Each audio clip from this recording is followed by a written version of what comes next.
Assalamualaikum warahmatullahi wabarakatuh.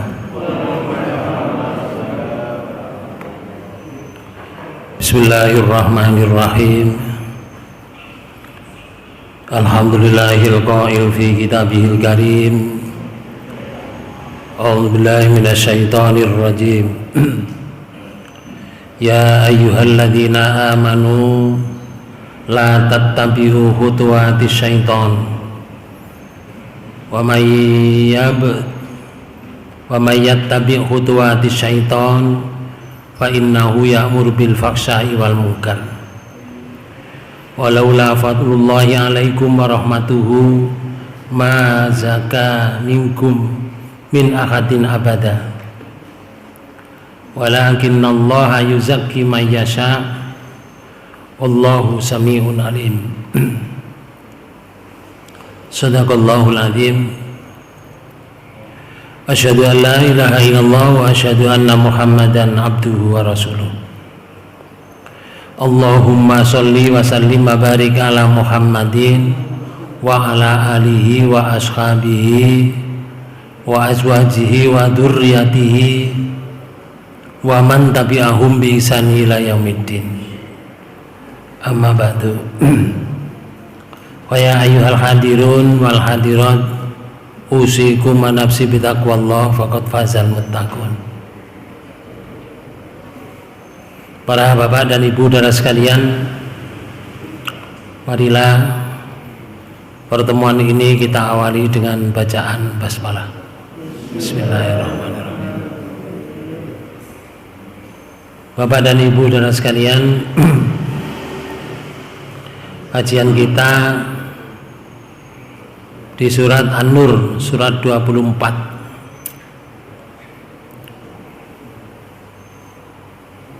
Kemarin kita kaji hal yang berkenaan dengan berita tentang fitnah yang dilontarkan oleh keluarga Abu Bakar As-Siddiq, namanya Mistah.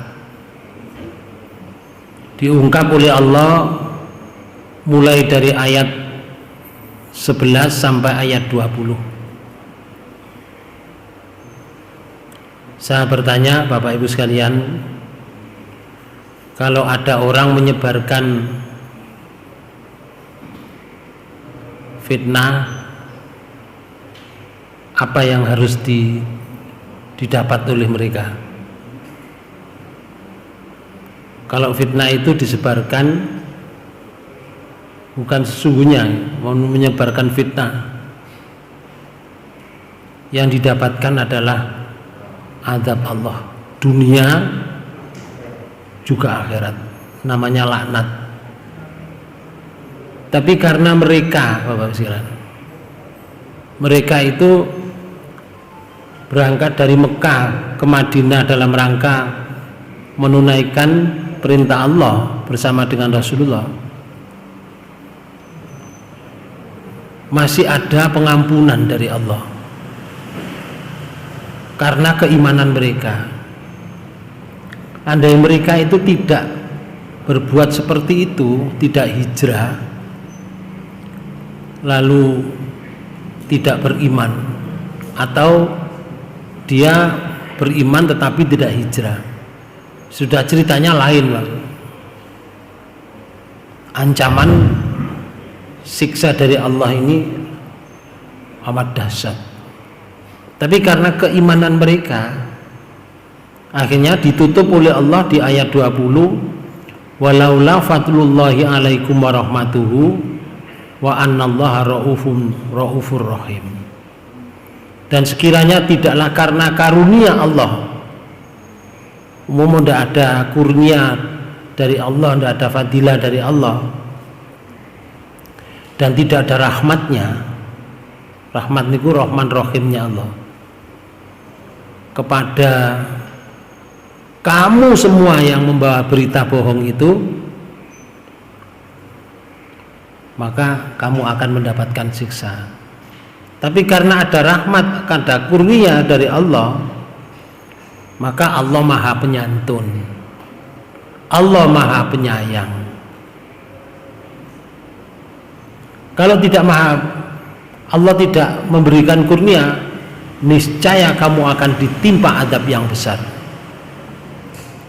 Sebab yang difitnah adalah keluarga utusan Allah, Bapak-Bapak sekalian. Karena itu di ayat 21 Allah memberikan pelajaran kepada mereka dan kepada kita. Pelajarannya begini, saya menerjemahkan ayat 21. Hai orang-orang yang beriman, janganlah kamu mengikuti langkah-langkah setan. Nah, di sini pelajarannya. Udahlah, cukup segitu aja. Kamu jangan ngikuti langkahnya setan. Langkah setan itu salah satu diantaranya ya menghibah itu, menfitnah. Ancaman Allah, barang siapa yang mengikuti langkah-langkah setan, maka sesungguhnya setan itu menyuruh mengerjakan perbuatan yang keji dan yang mungkar. Itu langkah setan. Secara wungkul, secara global, setan itu mengajak perbuatan keji dan perbuatan mungkar. Karena itu dengan keimananmu terus ya Allah, sekiranya tidaklah karena karunia Allah dan rahmatnya kepada kamu sekalian, niscaya tidak seorang pun dan kamu kepada kamu sekalian. Balik. Sekiranya tidaklah karena karunia Allah dan rahmatnya kepada kamu sekalian, niscaya tidak seorang pun dari kamu bersih dari perbuatan kecil dan mungkar itu selama-lamanya. Soalnya itu wah niku pun beda malih, Pak. Masih dikei kacamata ya. Wis double ya, Cik. Nggih, melinging sli, Pak. Dan ambek dari ku meh padha. Nggih, sampean cek gak bingung ini. Cek ketok. Kurang gede?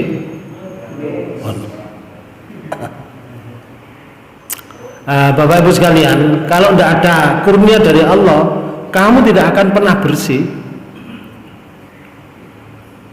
Kalau nggak pernah bersih berarti tidak akan pernah mendapatkan grasi, nggak akan mendapatkan amnesti dari Allah.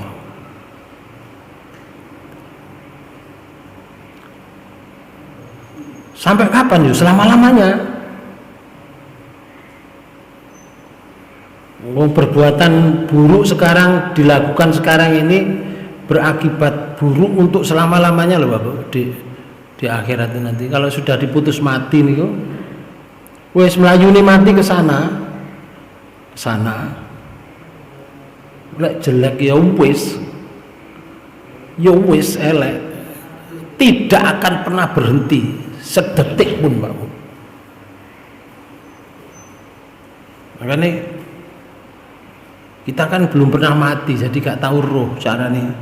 Ya apa, no kuburan ya apa. Tapi berita sudah banyak.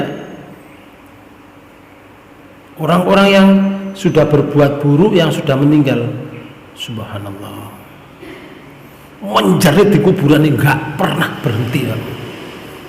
Padahal sekarang ini masih kehidupan itu masih ada bagi kita. Bagi mereka sudah lepas, sudah. Dia menuju kepada sebuah ancaman yang terus-menerus sampai hari kiamat. Kiamat selesai masih terus berjalan, semakin tajam, semakin pedih, dan tidak ada pernah berhenti. Ya kalau Allah menghendaki Pak Bu, kalau ada ayat itu siksa di neraka itu kalau disebutkan di surat 11 ini. Ya. Surat Hud. Di ayat 107 itu ada kalimatnya teman. A'udzubillahi minasyaitonirrajim. Khalidina fiha, niki disiksa di neraka. Khalidina fiha ma damatis samawati wal ard illa ma syaa rabbuk inna rabbaka fa'alun lima yurid. Mereka kekal di dalamnya selama ada langit dan bumi. Loh, Bapak. Selama ada langit akhirat dan ada bumi akhirat, itu kekal di dalam neraka. Selama ada langit akhirat, bumi akhirat. Loh, kapan bumi akhirat hancur? Kapan langit akhirat hancur? Wong dunya itu kan bahasa Arab, bahasa Indonesianya kan sebentar atau rusak. Itu agak rusak-rusak loh sampai sekarang. Padahal sudah kehidupan sekian miliar tahun yang lalu. Lah terus hancurnya langit akhirat kapan? Tapi ada ayat selanjutnya nih. Kecuali jika Tuhan menghendaki yang lain. Nah, inilah akhirnya beda pendapat dalam fikih itu disebutkan dalam tafsir, banyak tafsir disebutkan kecuali Tuhanmu menghendaki yang lain. Itu bisa terjadi orang mengatakan apa? Orang masuk neraka terus diambil karena ada sesuatu yang menurut Allah itu baik dan bisa ngentas wong iku. Ada pendapat semacam itu. Itu hak prerogatif Allah. Allah mengkabarkan semacam ini. Cuma kalau kita kembali ke surat Al-Baqarah nih. Surat Al-Baqarah di ayat 80. Itu Allah mengkabarkan begini. Wa qalu lan tamassanan naru ila ayyama ma'dudah. Kul attakhadtum indallahi ahda fala yukhlifallahu ahdahu am taquluna 'alallahi ma la ta'lamun. Nih. Dan mereka berkata, kami sekali-kali tidak akan disentuh oleh api neraka. Nah, ada sekelompok manusia ya mengucapkan saya itu tidak akan masuk neraka. Kalau saya punya dosa ya saya akan masuk neraka, tapi tidak lama. Niki. Kecuali selama beberapa hari saja. Nah, kalau sing komentar pernah gak penyanyi mendengar oleh pokoknya kon ibadah mlebu neraka ya paling dileb-lebno diluk baru dintas maneh. Ada ndak pernah mendengar ngoten? Nggih. Padahal kalimat itu loh ditolak oleh Allah. Ya Rasul, ngomong nang wong sing ngomong ngono iku. Ngomong. Nih. Katakanlah. Ngomong Rasul. Ngomong ini. Sudahkah kamu menerima janji dari Allah sehingga Allah tidak akan memungkiri janjinya? Ataukah kamu hanya mengatakan terhadap Allah apa yang tidak kamu ketahui? Nah, ngomong ya wong iku. Aku wis janji ya nang Allah. Nek jange nek neraka mek dilu terus dintas maneh. Apa awakmu deleming ini kamu hanya mengatakan terhadap Allah yang tidak kamu ketahui. Deleming. Apa kok deleming? Bahasa mriki deleming ini kenapa? Napa? Deleming. Nggih. Gelambiar. Apa kon deleming gelambiar? Ora ngono. Terus ya Allah, bala mangkasaba sayiatan wa ahatat bi khati'atuhu fa ulaika ashabun nar hum fiha khalidun. Nggih. Bukan demikian. Yang benar, barang siapa yang berbuat dosa dan dia telah diliputi oleh dosanya, mereka itulah penghuni neraka, mereka kekal di dalamnya. Nah, di sini Pak.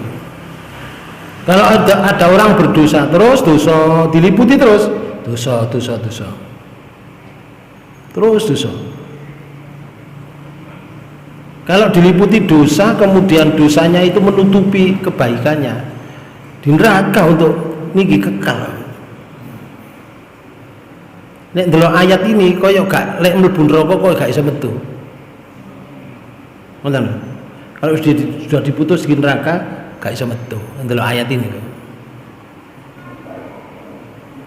Nggih. Sebaliknya, walladzina amanu wa amilus solihati ulaika ashabul jannah hum fiha khalidun. Dan orang-orang yang beriman serta beramal soleh. Nah, ini iman, amal soleh, mereka itu penghuni surga. Nah, di surga wonten mereka kekal di dalamnya. juga kekal. Gak ono tuh kok surga terus didukno maneh mboten enten. Surga, oh kon biyen calon didik anakmu, ayo mudhun kon nang neraka. Mboten, ndak ada. Kalau sudah diputuskan ke surga, ndak pernah turun, ndak pernah diusut, Pak. Kecuali hukum Indonesia, hukum dunia nggih. Ono jenenge nek saiki diputusno hakim nggih. Putusan sekian bisa naik banding. Di sana tidak ada. Kalau sudah pungkasan yang terakhir itu surga neraka, nah surga ya wis surga selamanya, dan neraka ya wis neraka selamanya. Tapi di surat 11 ayat 107 tadi, kecuali Allah berkehendak lain, itu hak prerogatif Allah, itu rahasia dari Allah. Cuma kita wajib beriman, karena Allah berkuasa, Pak. Masih Allah membuat apa-apa loh. Siapa ngurus? Siapa ngurus? Allah Maha Kuasa. Masih dunia itu digawe mumet ngene. Wong iki padha mumet. Apa ya gak apa-apa. Bagi Allah itu Maha Kuasa Allah. Kita tidak bisa protes, Pak Bu. Hanya bisa menerima. Makanya tugas kita ini hanya mengabdi. Ya apa carane mengabdi? Perkara wong gak ngabdi, perkara wong membuat kesalahan, itu tanggungan sendiri itu. Beratlah. Karena itu umpama gak ono fadilah dari Allah, pasti akan kehancuran. Nah, langkah-langkah setan itu salah satu diantaranya ini, Pak. Ghibah. Ghibah itu apa? Di sini Rasulullah pernah bertanya, atadruna mal ghibah? Tahukah kamu namanya ghibah? Qalu, sahabat menjawab, Allahu wa rasuluhu a'lamu. Allah dan Rasulnya yang lebih mengetahui. Saya tidak mengetahui ya Rasul. Qala, Rasulullah dawuh, ghibah itu ya dikruka akhoka bima yakrahu. Jika ini kamu menyebut pada saudaramu terhadap sesuatu yang tidak disukai oleh saudaramu, itu ghibah. Kila, kemudian dari sahabat itu bertanya, afara'aita in kana fi akhi ma'akulu? Wahai Rasul, kalau di saudara kami itu memang ada seperti itu, terus aku mengatakan bagaimana? Qala, Rasulullah dawuh, in kana fihi ma taqulu faqadir tabtah. Jikalau yang kamu bicarakan itu benar-benar ada pada orang itu, maka kamu termasuk menghibahnya. Hibah loh Pak Bu, bukan hibah. Beda ya. Hibah itu pemberian barang, pemberian dunia sebelum orang itu meninggal dunia. Tapi hibah beda. Hibah itu menyebutkan menyebutkan kepada orang yang tidak disukai di orang itu. Ana wong lambene tipis diomong, wong ku lho lambene tipis. Lho, anjane tipis lambene. Tapi diomong lambene tipis. Itu lek krungu wonge gak seneng kok. Ngoten niku jenenge ghibah. Padahal ya temenan tipis anjene lambene. Kan ana lambe kandel barang. Ya. Ana lambe kandel, ana lambe tipis. Rasulullah menyatakan wa illam yakun fihi faqad bahat tahu. Tetapi apabila yang kamu bicarakan itu tidak ada padanya, maka kamu termasuk membuat kedustaan atau fitnah. Fitnah itu bahat tahu. Hadis riwayat Muslim. Bapak-Ibu sekalian, lesan itu bahayanya, bahaya lesan. Lesan itu memang tidak berlidah, tidak bertulang. Sekali kita gerakkan sulit untuk kembali pada posisi semula. Demikian berbahayanya lesan. Hingga Allah dan Rasulnya mengingatkan kita agar berhati-hati dalam menggunakan lesan. Allah Subhanahu wa Ta'ala telah memerintahkan kepada kita untuk berkata yang benar, sebagaimana yang dinyatakan oleh Allah di dalam Quran surat 33 surat Al-Ahzab ayat 70. Allah menyatakan gini, ya ayyuhalladzina amanu ittaqullah wa qulu qawlan sadida. Niki. Hai orang-orang yang beriman, bertakwalah kamu kepada Allah dan katakanlah perkataan yang benar. Nah, qaulan sadida itu perkataan yang benar. Ini bab lesan, Pak.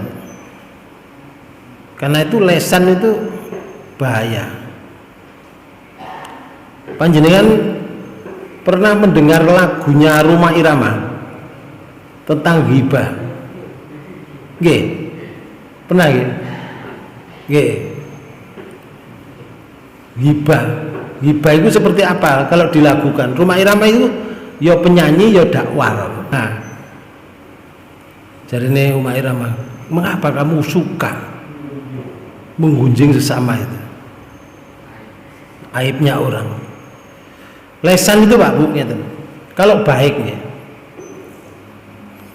dia masuk surga. Ada apa ini? Hadis Rasulullah menyatakan, man kana akhiru kalamihi la ilaha illallah dakhalal jannah. Barang siapa yang akhir hayatnya lidahnya bisa mengucapkan la ilaha illallah, tidak ada Tuhan selain Allah, dakhalal jannah, masuk surga. Lidah loh Bapak itu. Berarti kalau lidahnya ini tidak bisa mengucapkan itu, ya tidak ada tanggung, tidak ada, ya hadis itu tidak masuk. Cuma kita mengucapkan la ilaha illallah ketika akhir hayat ini, apa yo semudah wis tak apalne saiki la ilaha illallah ben golek wayahe mati iso muni la ilaha illallah, gak iso Bapak. Bisa terjadi karena dilatih dengan baik, ibadahnya baik, ketika dicabut nyawanya mengucapkan la ilaha illallah. Wong sing dipastikan dapat mengucapkan la ilaha illallah itu wong sing dihukum mati, sing tobat loh ya, yang tobat loh. Soalnya nek kate dihukum mati, entah digantung, entah dipancung, entah ditembak misalkan, itu diberi jeda waktu, silakan berdoa, ngoten. Gak langsung ditembak diar, mboten nanti mboten langsung digantung, mboten. Ada perundungan sejenak, silakan berdoa ketika la ilaha illallah, la ilaha illallah diar, baik persiapan. Nah, itu persiapan baik. Para bapak dan ibu saudara sekalian, hadis Rasulullah dalam riwayat Bukhari itu menyebutkan itu, sesungguhnya seorang hamba yang berbicara dengan satu kalimat yang dibenci oleh Allah, yang dia untuk merenungi akibatnya, maka dia terjatuh dalam neraka. Ini kalimat yang dibenci. Loh, kalimat yang dibenci bukan kalimat thayyibah. Kalau dia tidak merenungi akibatnya, masuk neraka, diancam neraka jahanam. Hadis Bukhari. Di hadis yang lain di Bukhari, di Muslim, dari Abu Hurairah juga menyebutkan, Rasulullah menyatakan itu, sesungguhnya seorang hamba apabila berbicara dengan satu kalimat yang tidak benar, baik atau buruk, hal itu menggelincirkan dia ke dalam neraka.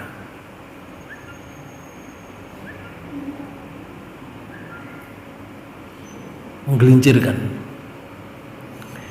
Yang neraka itu lebih jauh antara timur dan barat.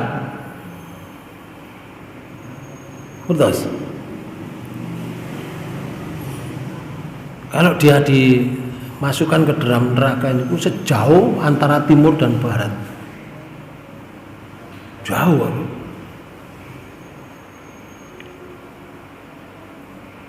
Ketika orang itu dimasukkan ke dalam neraka, itu bisa terjadi dilempar oleh malaikat setinggi-tingginya, kemudian jatuh sejatuh-jatuhnya, itu butuh waktu puluhan atau ribuan tahun. Ada hadis lagi itu ya, ketika orang itu dimasukkan ke dalam neraka, itu merengek-rengek ke atas, dari bawah itu ke atas, seperti dia merambat di suatu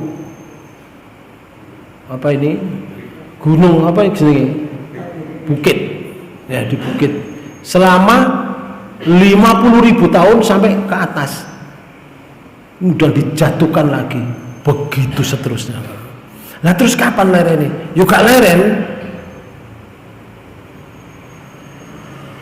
Para bapak dan ibu saudara sekalian, kemudian ada lagi dalam hadis riwayat Bukhari juga,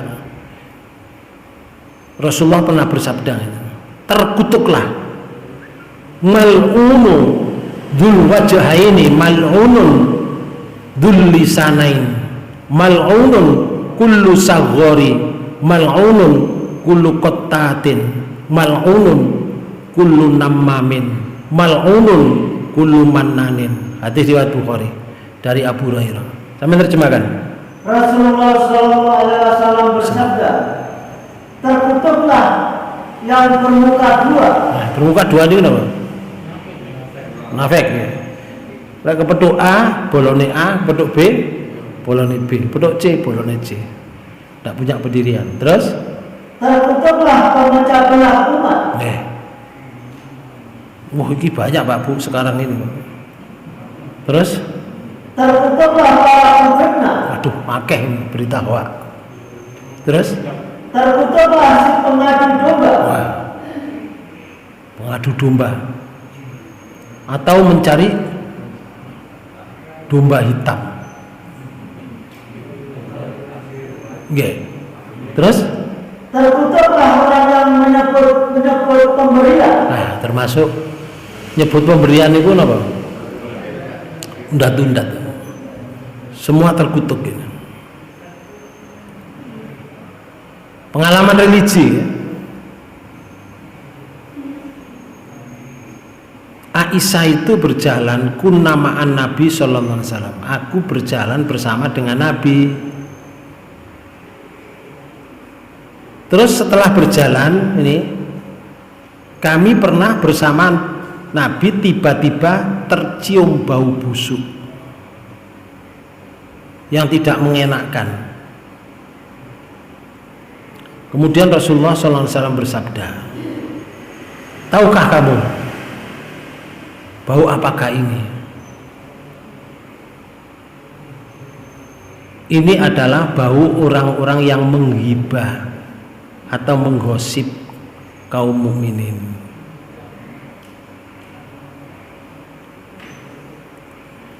Nah, sampai dikatakan oleh Rasulullah bau.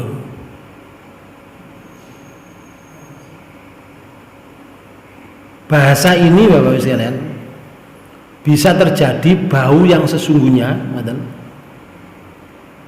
bisa terjadi karena banyaknya gosip, banyaknya ghibah, sehingga Rasulullah memakai bahasa samaran. Bau apa ini? Ini adalah baunya, gosipnya orang-orang kepada kaum muslimin, kaum mukminin. Hadis riwayat Ahmad dari Jabir. Istri Rasulullah, istri Nabi, Ummu Abdillah Al-Wadiyah berkata, ghibah itu diharamkan sedikit maupun banyak. Hadis riwayat Abu Daud. Diriwayatkan dari jalan Aisyah, beliau berkata, hasbuka min Sofiyah kadza wa kadza qala ghairu musaddadin ta'ni qasirotan faqala laqad qulti kalimatan lau mazijat bimain bahrin lamaza jadhu. Sampai terjemahkan ini. Wahai Rasulullah, cukuplah menjadi bukti bagimu kalau ternyata Safiyah itu memiliki sifat demikian dan demikian. Sofia itu punya sifat demikian ya Rasul. Terus salah seorang periwayat hadis menjelaskan maksud ucapan Aisyah bahwa Sofia itu orangnya pendek. Punya sifat demikian itu yang dimaksud di perawi hadis yang lain. Sofia itu orangnya pendek. Ya Rasul, Sofia niku pendek. Istrine Rasulullah, Sofia niku pendek ya Rasul. Terus maka Nabi Shallallahu Alaihi Wasallam bersabda, sungguh engkau telah mengucapkan sebuah kalimat yang seandainya dicelupkan ke dalam lautan maka niscaya akan merubahnya. Jadi ucapan itu lek dilebokno jero banyu lautnya berubah warna Pak. Entah merah entah biru tapi berubah warna dengan ucapan seperti itu. Ternyata lesan itu Masya Allah. Imam Ghazali itu menyatakan ini dalam kitabnya itu, Al-lisanu sohirul jurni kabirul jurni. Lesan itu bentuknya kecil tapi besar akibatnya. Kata cilik besar akibatnya. Sekali bicara salah itu kalau dalam urusan politik aku dikejar terus aku. Kata ngomong tok bisa dipenjara bareng aku. Itu kalau urusan negara. Urusan Allah neraka. Ketika lesannya baik surga. Antara surga dan neraka itu jauh perbedaannya. Bainas sama jari wong-wong bainas sama walau cek-ocek. Antara langit sampai ocek-ocek itu ya sumur kemrecek ocek-ocek.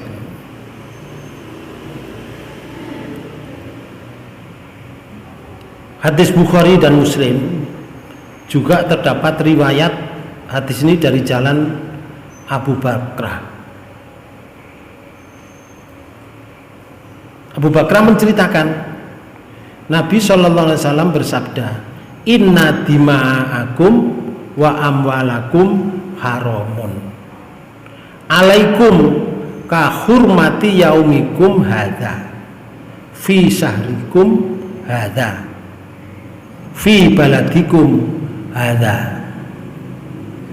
Hadis Bukhari Muslim niki.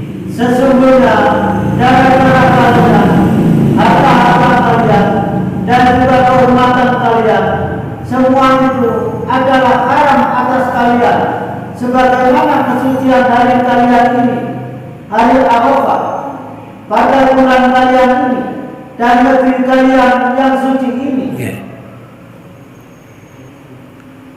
Artinya begini, darah kalian itu haram itu kalau dikeluarkan, harta kalian itu haram kalau dicuri.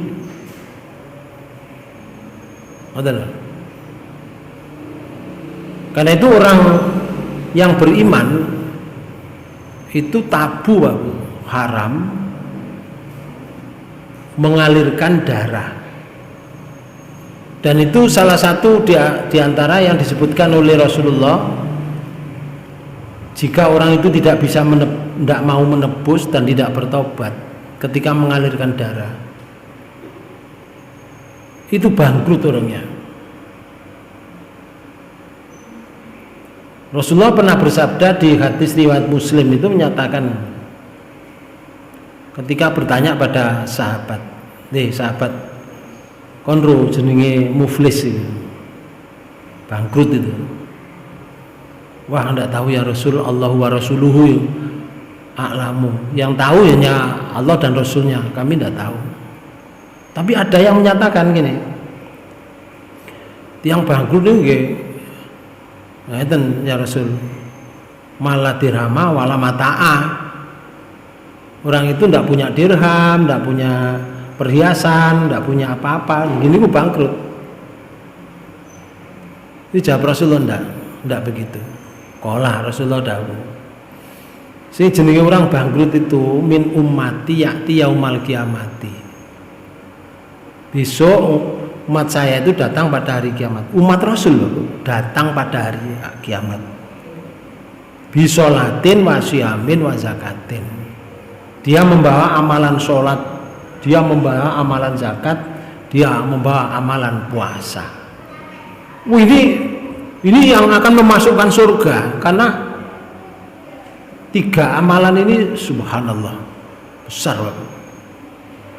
Lek nggawa poso Ramadan, di dalam poso Ramadan itu ono 1 hari, 1 malam, Bang.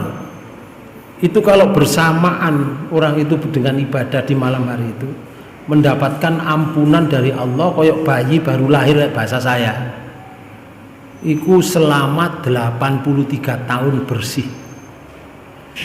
Jenenge Lailatul Qadar iku siji tok lho, gurung pahala puasa tiap harinya, kemudian pekerjaan atau amalan puasa setiap harinya, belum ke sana, belum lagi sholat sunnah saja. Itu kalau dilakukan, contoh aja, sebelum subuh itu khairu minad dunya wa ma fiha, lebih baik daripada dunia dan isinya. Apalagi sholat subuhnya. Itu satu contoh aja. Orang membawa 3 amalan ini luar biasa, dia dijamin masuk surga. Tapi belakangnya qad satama hadza wa qadaba hadza wa akala mala hadza wa safakata hadza wa daraba hadza. Ada 4. Qad satama hadza wa qadaba hadza. Yang pertama adalah orang yang menyakiti. Pernah orang itu menyakiti orang lain. Wa qadaba hadza. Wa qadaba hadza, menyakiti. Yang pertama menuduh zina. Pernah ada orang yang menuduh zina. Yang kedua wa qadaba hadza, menyakiti hatinya. Si nomor 3, wa safaqata hadza. Dia pernah membunuh orang beriman. Wa akala mala hadza. Yang nomor 4, wa akala mala hadza, memakan hartanya orang. Dan yang nomor 5, wa daraba hadza. 5 bukan 4. Ada 5. Bapak Ibu sekalian, orang ini akhirnya didatangkan dan mereka minta pengadilan yang maha tinggi, yaitu Allah Subhanahu wa taala. Diadili Bapak oleh Allah. pahala puasa, pahala zakat, pahala sholat diberikan kepada orang-orang yang pernah disakiti tadi, pernah diambil hartanya, pernah begitu. Fa in faniyat hasanatuhu, maka setelah habis kebaikannya, qabla ayyudama alaihi, sebelum menuntaskan hutang-hutangnya kepadanya, pada mereka, ukhidha min khotoyahu, keburukan orang-orang itu yang belum dituntaskan itu dijukoi, dilebokno, dileh Pak, dileh nang wong iki sing duwe amalan 3 tadi, zakat, puasa dan sholat, dipindahkan. Makanya lek ana wong dihibah itu sakjane beruntung sing dihibah itu. Orang dijelek-jelekan itu sing diuntungno sing jelek-jelekan. Bal nanti pindah, amal perbuatannya mereka pindah ke sini. Ana wong utang gak nyaur, bukan ndak bisa nyaur loh ya. Kalau ndak bisa nyaur ada ayatnya, tapi lek gak nyaur beda. Gak nyaur. Itu nanti juga begitu, dipindah amal perbuatan yang baik. Qabla ayyudama alaihi, sebelum menuntaskan hutang-hutang pada mereka. Ukhidha min khotoyahu, eleke dilebokno rono. Setelah itu apa yang terjadi, Pak? Karena mereka itu banyak dosanya sekarang, eleke wong sing dizalimi tadi jeleknya dipindah, baiknya otomatis eleke wong entek. Oke, pindah ke sini. Summa turihat, kemudian diperintah oleh Allah, diseret. Malaikat Pak Bu yang nyeret Pak. Malaikat sing nyeret, yo opo banteri seretane. Ngoten. Bisa aja seret entek kepala Pak Bu. Oh, badan ini yang diseret ya. Sing diseret kan badan ini, badan yang sekarang dipakai ini. Suma ulqiya finnar, kemudian orang itu diseret, dilempar oleh malaikat finnar, dalam neraka. Masya Allah, duwe amalan sholat, duwe amalan zakat, duwe amalan poso, tapi pada akhirnya masuk neraka karena dia tidak bisa menjaga lisan. Salah satu diantaranya menyakiti hati orang lain dan membunuh. Kalau di hadis ini, dima'akum wa ambalakum haramun, darahmu, hartamu haram. Ada lagi di hadis Tirmidzi, terdapat riwayat yang menceritakan hadis ini dan jalan Ibnu Umar. Beliau berkata, Rasulullah SAW naik mimbar dan menyeru dengan suara yang lantang, wahai segenap manusia yang masih beriman dengan lesannya, namun iman itu belum meresap ke dalam hatinya, janganlah kalian menyakiti kaum muslimin dan janganlah melecehkan mereka, dan janganlah mencari-cari kesalahan mereka, karena sesungguhnya barang siapa yang sengaja mencari-cari kejelekan saudaranya sesama muslim, maka Allah akan mengorek-ngorek kesalahan-kesalahannya. Dan barang siapa yang dikorek-korek kesalahannya oleh Allah, maka pasti dihinakan, meskipun dia berada di dalam bilik rumahnya. Ini bahasa hadis di Musnad Sahih Tirmidzi. Bahasa hadis seperti ini. Sekarang pertanyaannya, kapan dibolehkan ghibah? Ada ayat di Quran surat 4 ayat 148. Allah menyatakan ini, la yuhibbullahul jahra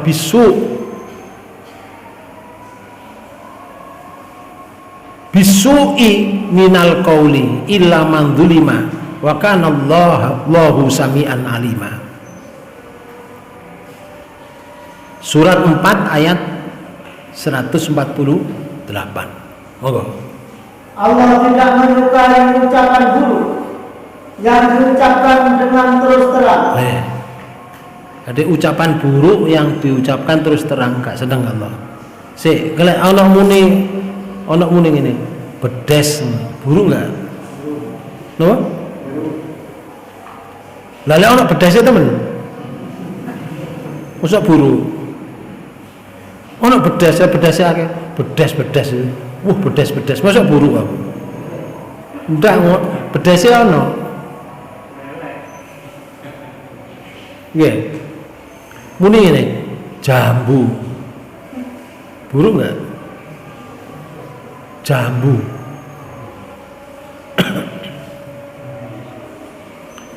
Lek ana jambune ya gak apa-apa, Pak. Jambu-jambu akeh gak apa-apa. Tapi lek muni jambu, muni bedes, nduding wong. Ah iki baru buruk. Bedes. Nduding kancane, ini baru buruk. Ucapan buruk yang seperti ini diucapkan dengan terus terang, Allah tidak suka. Termasuk meso, Pak Bu. Meso niku bahasanya meso kata, Pak Bu. Tapi meso itu kalau tidak ada masalah terus wongi meso, ya gak apa-apa. Tapi lek dengan kejengkelan terus meso, lah iki sing gak oleh. Utawa menghadapi orang yang tidak disukai terus meso, nah ini yang tidak boleh.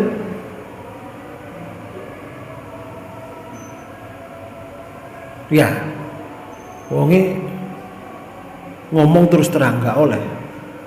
Ono sing oleh niki, kecuali oleh orang yang dianiaya. Nah, ketika orang yang dianiaya,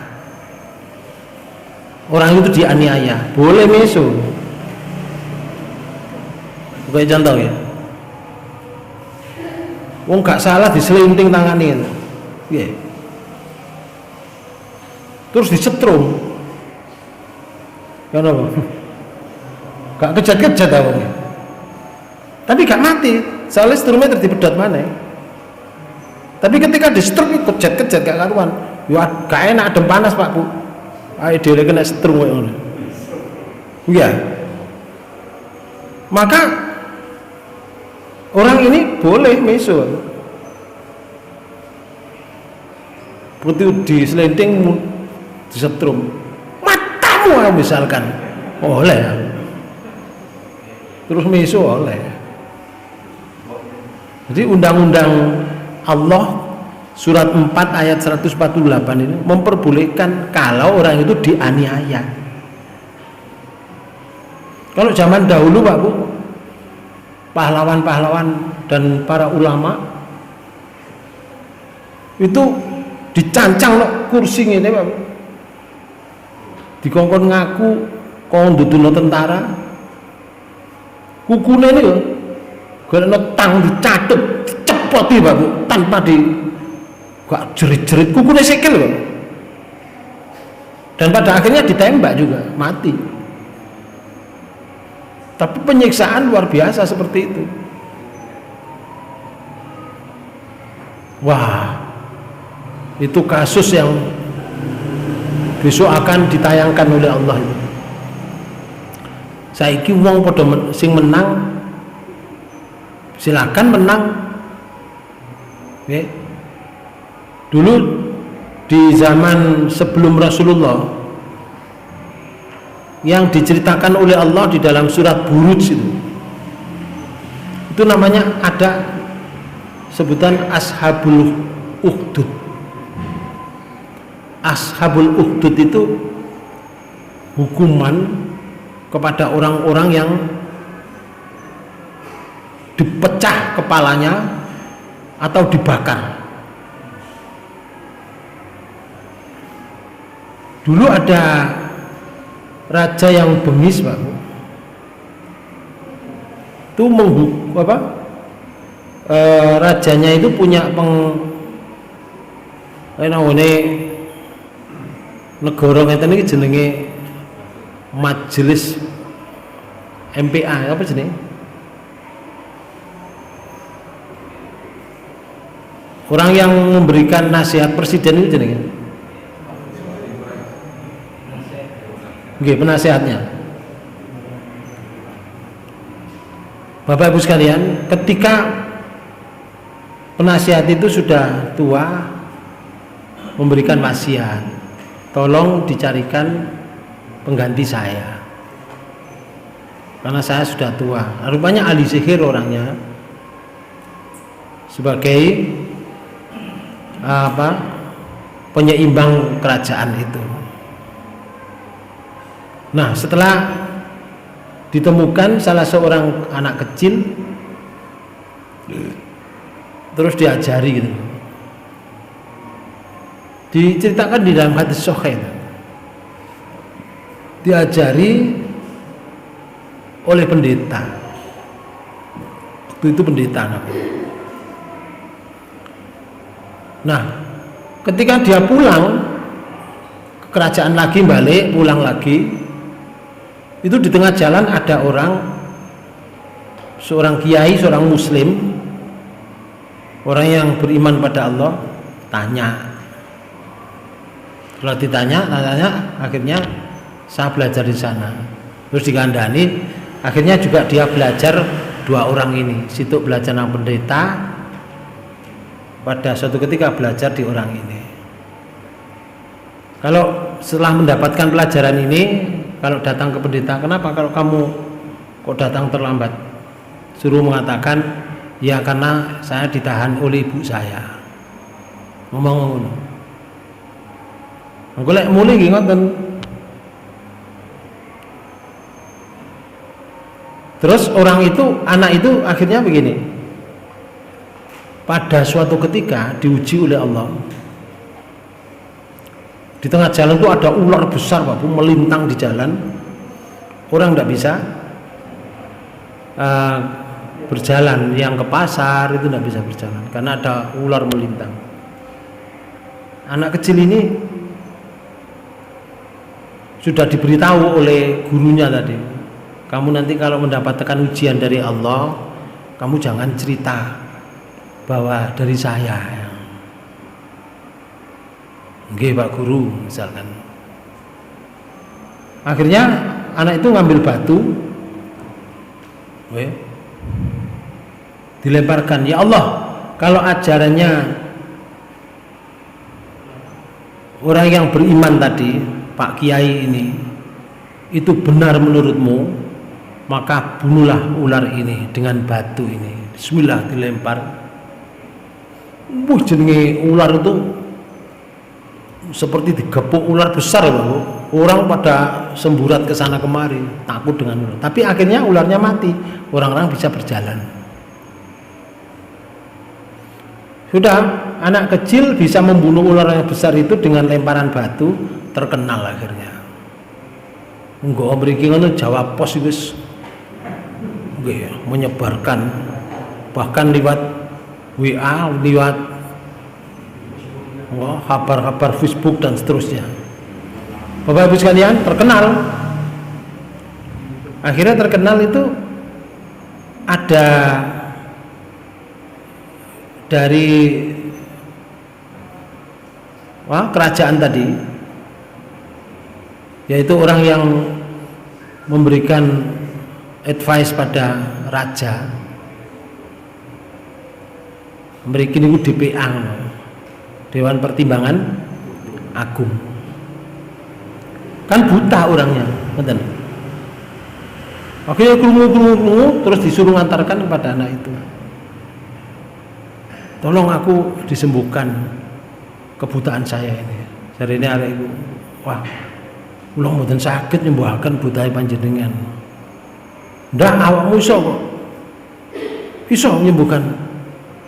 Karena dipaksa, nggih mboten apa-apa. Insyaallah subhanahu panjenengan kalau mau syahadat, mau masuk Islam, karena agama sejak dulu kan Islam, Pak Bu.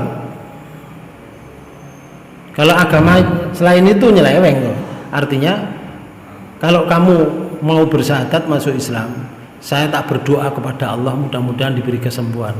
Wonge syahadat dengan cara sebelum Rasulullah syahadatnya. Terus berdoa kepada Allah, sembuh Pak.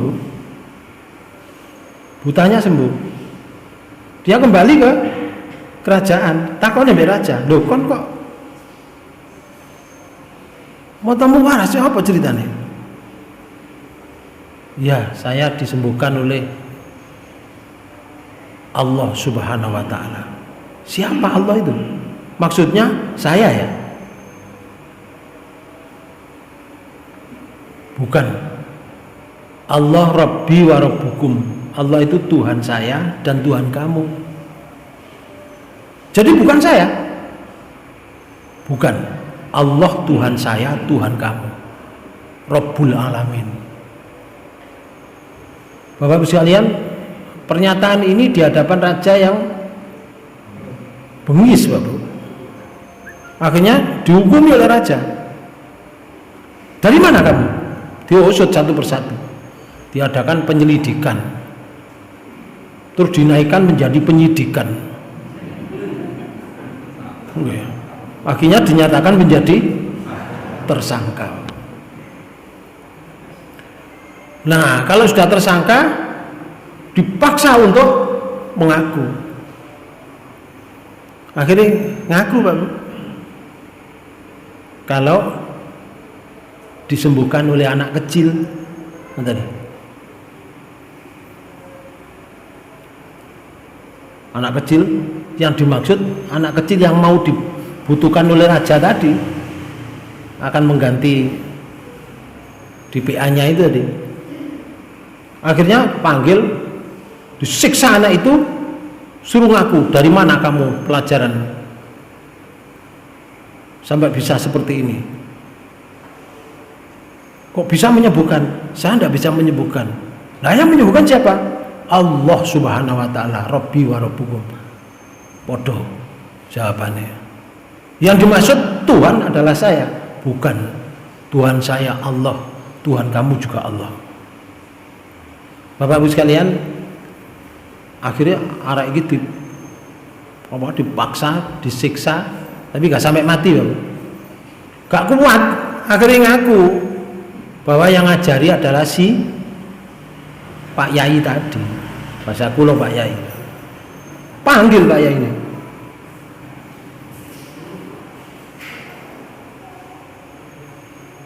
Mari dipanggil, diusut seperti itu. Akhirnya orang ini disuruh mengakui Tuhan dirinya. Ini ceritanya Raja Bukhtanasr. Yang memperlakukan itu Bukhtanasr.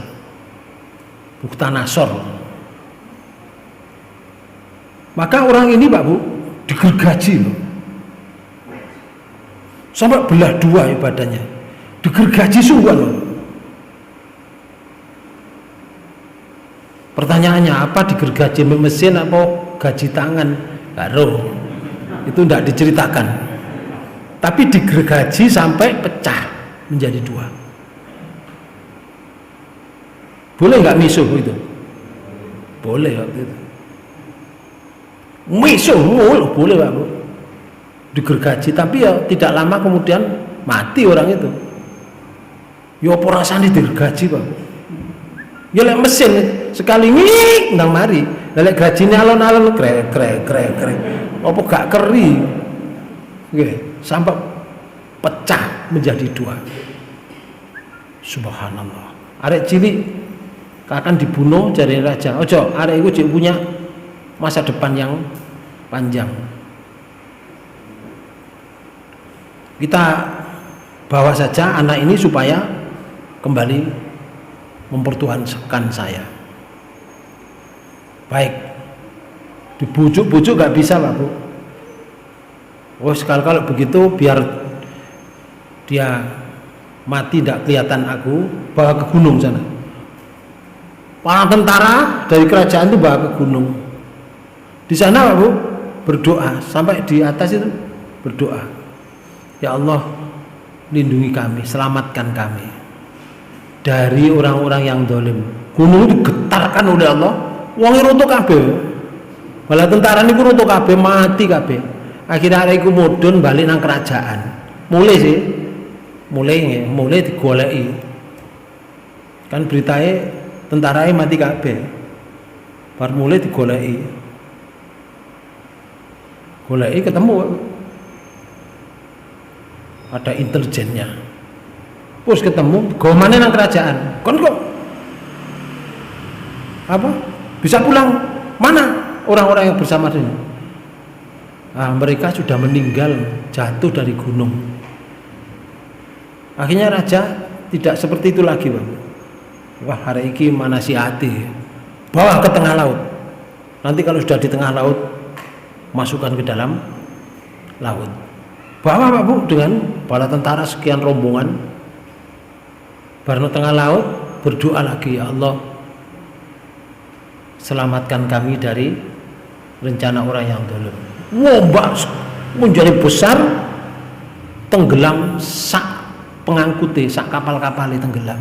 Arek iku terbawa ombak dengan perahu yang ada di situ sampai ke pinggir, selamat Pak.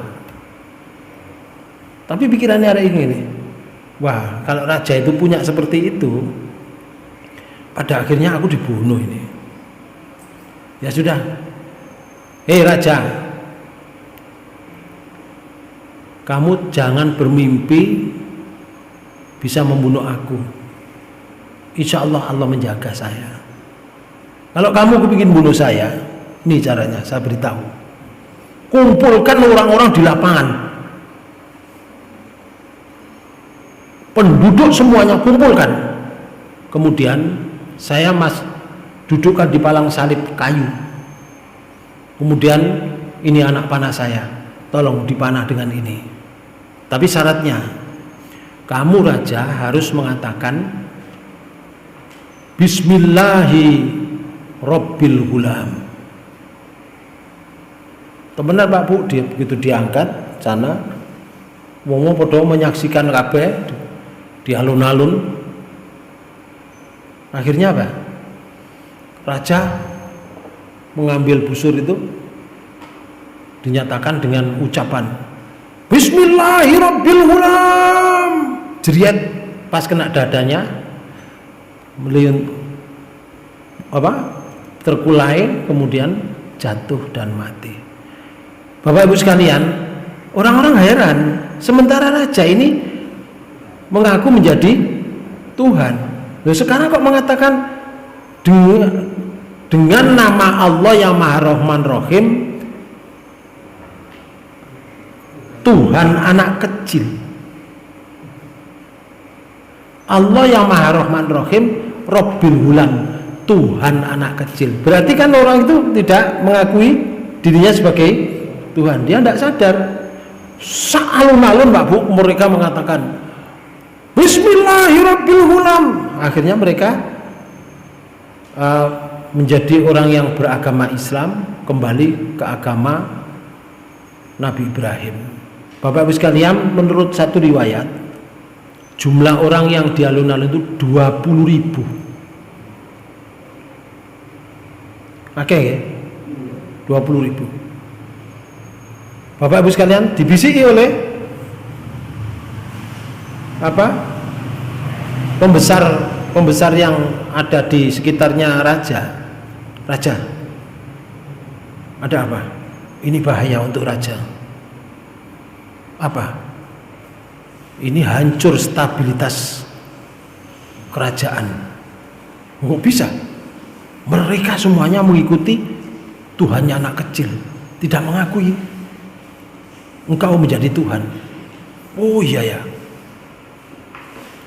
Pintu gerbang tutup Pak. Orang ditahan di situ sekian lama, buatkan parit. Wah, nggak tahu buatnya aku pakai bulldozer apa baik sekrop, itu nggak diceritakan. Tapi begitu sudah ada paritnya, bakar paritnya itu dengan kayu bakar. Satu persatu dari 20.000 orang itu Pak, masukkan ke dalam api neraka, apinya raja tadi, Bukhtanasor.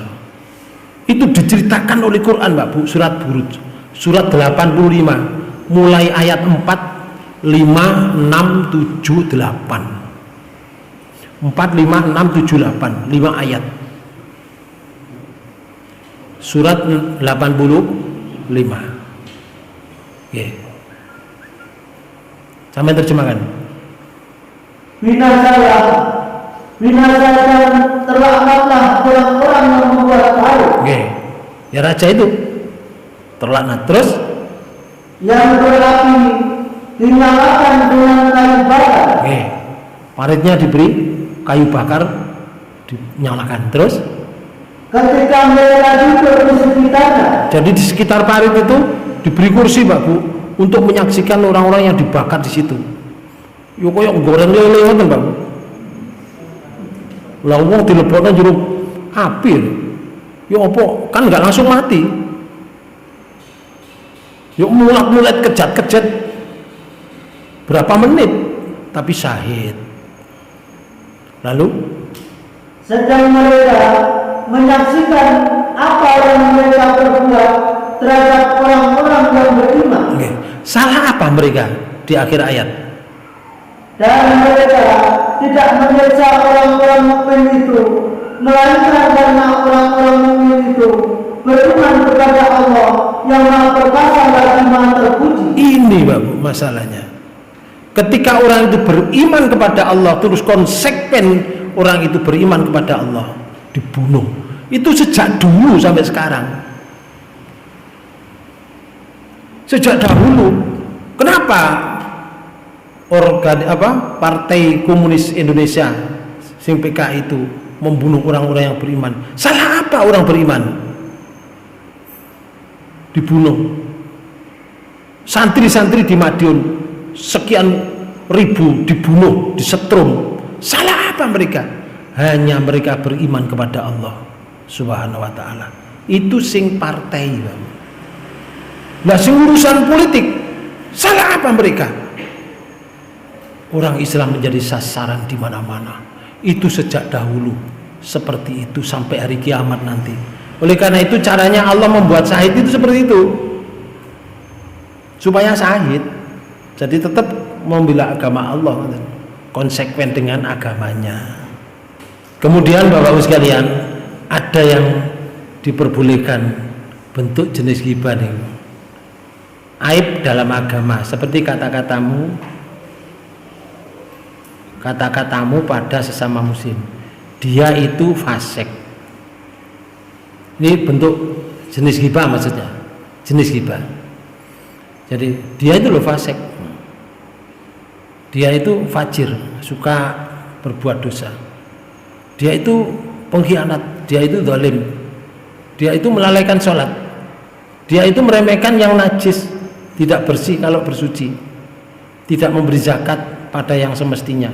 Memang iya, dia seperti itu. Dia suka menghibah. Iya memang. Tapi ketika kita omongkan, awake dhewe lho hibah.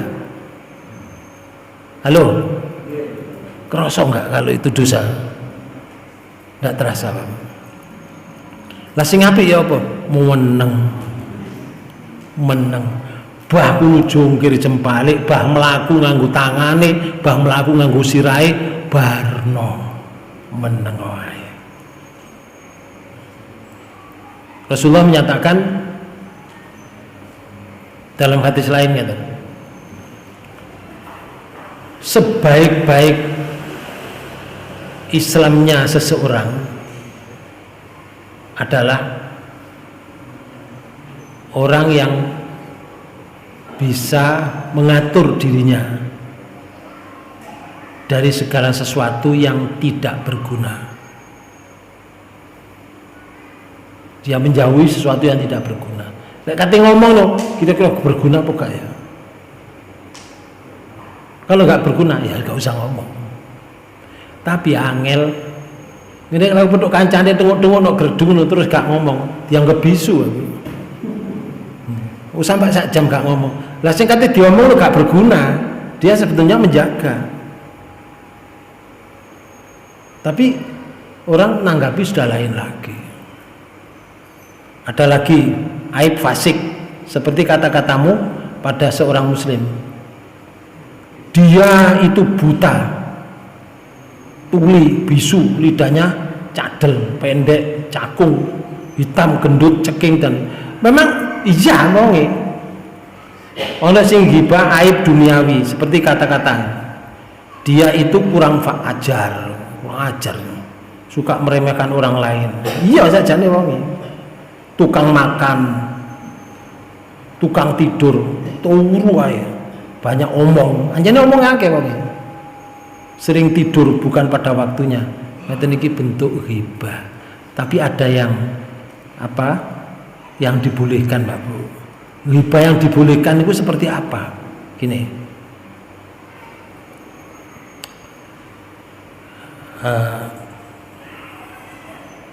Ghibah yang dibolehkan itu adalah ghibah yang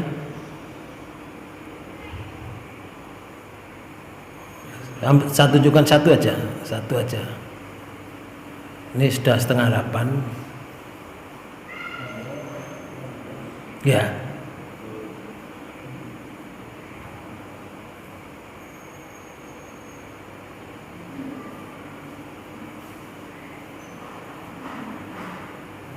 Contohnya ya menyingkap orang, misalkan aibnya orang ketika orang itu, kalau dalam dulu Pak Bu, misalnya Rasulullah tidak meriwayatkan hadis itu, tapi orang itu menyatakan bahwa ini hadis dari Rasulullah, maka cacatnya orang ini boleh dihibah agar supaya orang yang di belakangnya ini itu tidak terkena hasutan hadis ini. Contoh ini, hadis ini palsu. Dari mana palsunya? Ya karena ada Ismail, orangnya itu tukang gaya hadis palsu. Ngoten niku jenenge hibah. Dalam rangka apa? Untuk menyelamatkan orang-orang yang di belakangnya, supaya orang itu tidak salah dalam melaksanakan ibadah kepada Allah. Itu salah satu di antaranya. Mudah-mudahan intinya Pak Bu, intinya kita tidak boleh menghibah. Intinya ya apa carane? Ya iku mang min husnil islami, sebaik-baik Islamnya seorang, tarkuhu ma la yakni, dia mampu meninggalkan sesuatu yang tidak berguna. Itu Rasulullah berpesan pada kita. Mudah-mudahan pertemuan ini dibarengi hidayah Allah Subhanahu wa taala. Para bapak dan ibu saudara sekalian, mudah-mudahan pertemuan ini dibarengi hidayah Allah Subhanahu wa taala, kita dijauhkan dari sifat-sifat yang salah sehingga kita menjadi orang yang dilindungi oleh Allah dan menghadap Allah dalam keadaan husnul khatimah. Kurang lebihnya mohon maaf. Mari kita tutup pertemuan ini dengan bacaan hamdalah. Amin. Subhanakallahumma rabbana bihamdika asyhadu an la ilaha illa anta astaghfiruka wa atubu ilaik. Assalamualaikum warahmatullahi wabarakatuh.